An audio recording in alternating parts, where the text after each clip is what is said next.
Factor of 258. So 258, it can be written as 2 times 129. 2 times 129 means 258. So 129, it can be written as 3 times 43.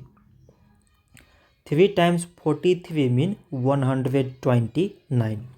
So now we select the prime numbers in all these numbers.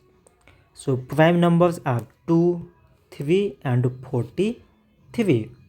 So we can write 258 is equal to the product of all these prime numbers, that is this 2 times this 3 times this 43. So this much for today, and thanks for watching.